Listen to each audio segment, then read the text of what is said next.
Understanding namespacing in simple terms. Hello, everyone. Today, we're going to dive into a term that you might have heard in the world of programming and technology: namespacing. This concept can be a bit tricky, but fear not.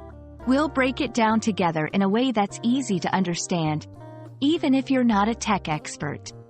Let's get started.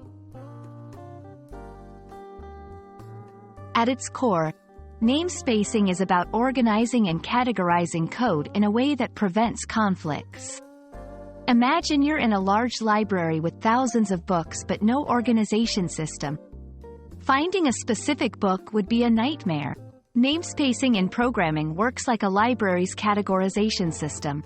It helps to ensure that each piece of code has its unique place and can be easily found without mix-ups. Without namespacing, different pieces of code might accidentally have the same name or identifier. This can cause errors because the computer doesn't know which one you're referring to. By using namespacing, programmers make sure that each piece of their code is distinct and won't clash with others, much like having only one person with a particular name in a small community.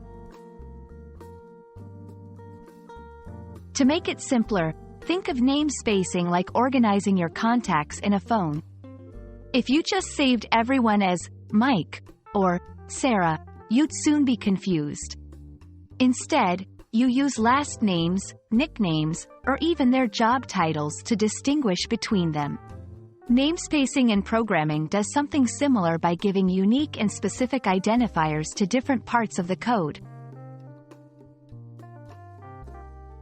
A common example is when two programmers are working on the same project but create functions with the same name. Without namespacing, the program wouldn't know which function to use.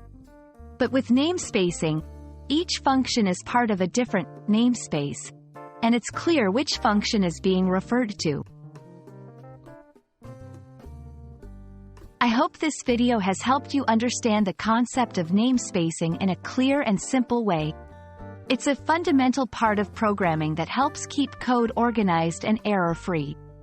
Thanks for watching, and if you found this helpful, please feel free to like, share, and subscribe for more learning content. Happy learning, and see you in the next video.